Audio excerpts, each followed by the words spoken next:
This is the BBC. This podcast is supported by advertising outside the UK. You're listening to a podcast from the Today programme on BBC Radio 4. The Democrats are extremists. Joe Biden is a danger to America. Coronavirus has been handled well, and anyway, there will soon be a vaccine. That was the pitch the president made to the nation just a few hours ago as he accepted the Republican nomination to run in November's election. Addressing the party's national convention from the White House lawn, Donald Trump described it as the most important election ever. He painted himself as the candidate of law and order and promised to rebuild the economy. Nick Bryant, our correspondent, was watching it all. President Trump has accomplished more for the American people in 4 years than any other president in history. Much of this convention has been about creating new narratives.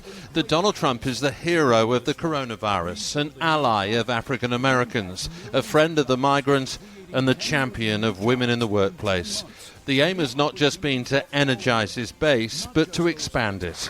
Ladies and gentlemen, please welcome Ivanka Trump. And in a TV spectacle that often had the look of a high-end soap opera from the 1980s, members of the Trump dynasty, such as his eldest daughter Ivanka, have served as character witnesses in an attempt to soften his image. Dad, people attack you for being unconventional, but I love you for being real, and I respect you for being effective.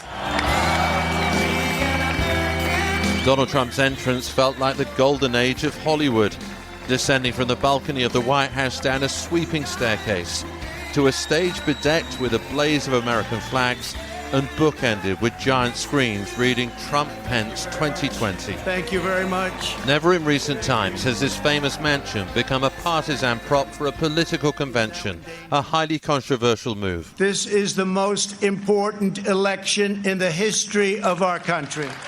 And so too was the decision to address a largely maskless crowd, sat shoulder to shoulder. This election will decide whether we save the American dream or whether we allow a socialist agenda to demolish our cherished destiny. Much of his speech was an attempt to frame the election by claiming that Joe Biden was a Trojan horse for the radical left. And this election will decide whether we will defend the American way of life or whether we will allow a radical movement to completely dismantle and destroy it. That won't happen. Despite the deaths of more than 180,000 Americans, he congratulated his administration on its handling of what he called the China virus and claimed that Joe Biden would block the reopening of the U.S. economy. The cost of the Biden shutdown would be measured in increased drug overdoses, depression, alcohol addiction, suicides, heart attacks, economic devastation, job, and much more. Joe Biden's plan is not a solution to the virus, but rather it's a surrender to the virus. Donald Trump is seeking to exploit the racial unrest of the Black Lives Matter summer and claimed repeatedly that Joe Biden wants to defund the police, a policy his Democratic rival does not support. If the Democrat Party wants to stand with anarchists, agitators, rioters, looters, and flag burners, that is up to them. But I, as your president, will not be a part of it. The Republican Party will remain the voice of the patriotic heroes who keep America safe and salute the American flag. By the end of his long speech, he sounded tired and low energy. We will make America stronger. We will make America prouder. And we will make America greater than ever before. But then came pyrotechnics set off at the Washington Monument and spelling out the word Trump and 2020. To his supporters, a display of staggering beauty. To his detractors, the misappropriation of a sacred national site. I am very, very proud to be the nominee of the Republican Party. American voters will decide whether a firework display is fitting at a time of so much death, and also whether the Republicans' reality TV-style convention has reflected the realities of the time. I love you all. God bless you, and God bless America. Thank you very much. Well, that was Nick Bryant reporting. What are we to make of the speech? Mica Mosbacher is the Republican strategist and advisor to the Trump 2020 campaign. This was perhaps the most consequential speech of his presidency, and I think his tone was perfect pitch. And what I think that is going on in this country is that we have two warring ideologies or two different visions.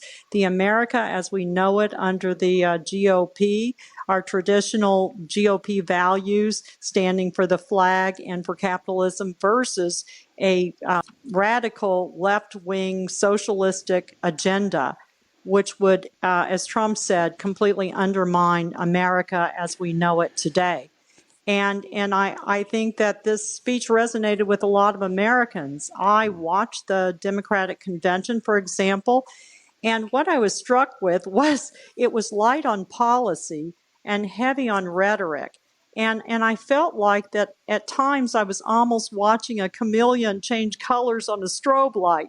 One minute I thought, is Biden a moderate or is he a progressive? Is he a Trojan horse for the radical left wing of the party? Or as even today he pivoted because he never mentioned the looting going on in the United States and talked about peaceful protesting, which is the American right. But today he actually addressed the looting going on in America, but still he didn't praise law enforcement. So I know that Trump has hit him hard on this topic as the law and order president, and I think that we have the Democrats on retreat. Is that the line now with Joe Biden? That because it used to be Sleepy Joe and all sorts of other kind of attack lines were tried, but now the line is that he is a radical, that he is going to allow America to change hugely or wants America to change hugely? Yes, that's true. I mean, we have made a bit of a course correction because it's very clear to me and to others who watched Joe Biden's speech. It was a little dull, but he has survived tragedy and he also seems to be a decent guy. So I tell people, if you want a group hug and a friend, vote for Biden. If you want a tough guy and maybe you don't like his communication style, as Ivanka Trump alluded to tonight when she introduced her father, but if you want a tough guy who gets the job done, and certainly Trump has in so many areas, then you're going to stick with Trump. You say he gets the job done. He said on January the 21st about the coronavirus, we have it totally under control. It's one person coming in from China. We have it under control. It's going to be just fine.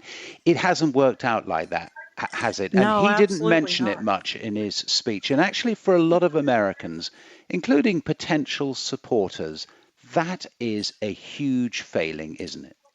I will say that, we have to blame the World Health Organization. Really? Because they hid this virus from us for 2 months. Apparently, according to certain intelligence sources that I have, this virus had been around since maybe November, December of last year. I mean, the minute Trump recognized that the virus was a threat, he shut down travel from mainland China to the United States, for example, saving lives. I think that also the CDC has sent out some mixed messages. And, the scientists don't agree.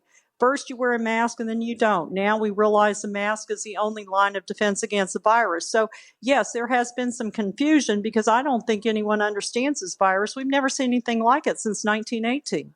How close is it going to be, do you think, in November?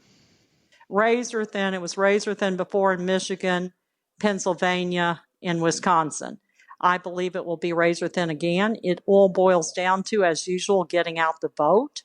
And the RNC has an army of 1.9 million volunteers and 2,000 paid volunteers who are working phone banks and are working diligently on registering voters and, encouraging them to either vote absentee. And, early voting starts in 22 days in the United States. Or to go to the polls, but to not to sit home and lose America as they know it and love it. That was Mica Mosbacher, who's an advisor to the Trump 2020 campaign. When I talked to John Sopel, our North America editor, we began with the coronavirus issue. How feasible is it that the president can convince the nation that it is in the rearview mirror and that the many, many deaths that there have been are not his fault?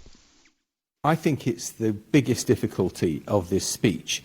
180,000 Americans have died when he said at the outset it wasn't going to be a problem. It is still a problem. There are still very large numbers of people contracting the disease. There are very large numbers of people who are dying from the disease. And to just try to say it has been, and put it all in the past tense, as if this is a problem sorted, vaccine coming, nothing more to worry about, let's get on with the rest of it, I think is a pretty problematic message for him, and I think that one that the Democrats will try to exploit between now and November the 3rd. What about his other big message, or his big message during the speech, which is that Joe Biden is now, and he's settled on this, hasn't he? He is a radical, or he's going to allow radicalism to take control across the nation. Again, feasible? He mentioned Biden 41 times by name during the course of that speech, and Biden didn't mention Trump's name once last week. I think he's trying to scare America into believing that the whole American way of life is at threat if you elect Joe Biden. Now, look, we've all covered elections. You always exaggerate the differences between your party and your rival. But last night we had Donald Trump saying it is the end of civilization if Joe Biden, it's the end of the American dream if Joe Biden's elected. And last week we had Joe Biden saying it's the end of American democracy if Donald Trump wins a second term. One of them has to lose in November, but both sides are putting it in incredibly apocalyptic terms. Were there any surprises in it, John? I'm surprised at the way he's trying to frame the argument over lawlessness and the anarchy on the streets, not to mention once the name of Jacob Blake, who was shot 7 times in the back, not to tackle any of the racial injustice questions. It's clear that the president thinks that the best way ahead is just to talk about lawlessness and anarchy. And the problem he's got here is that you've got some speakers last night, America has never been safer because of Donald Trump. Well, hang on. You're just saying that the anarchy is ruling the streets. So which is it? And Donald Trump, at the same stage 4 years ago, was talking, I am going to make America's streets safe immediately on the day after my inauguration. And here we are 3.5 years in, and it doesn't feel that America's streets are that safe, and America's cities have been convulsed. And so I think that is problematic too. Mica Mosbacher told us that it's going to be close. Be true, isn't it? That's what it feels like to me. I was in Pennsylvania quite recently. Talk of Joe Biden being well ahead, it just didn't feel like that. I think it is going to come down to getting out the vote. I think it is going to come down to how many people vote by mail and whether all those votes are processed. I think it's, and all the same places that we always talk about every 4 years, Florida, Michigan, Pennsylvania, Wisconsin, North Carolina, you name it, those states are going to be the ones that we'll be concentrating on. I don't see landslides for either side at this stage. John Sopel, thank you. You can listen to more free content from the Today programme by going to www.bbc.co.uk/today.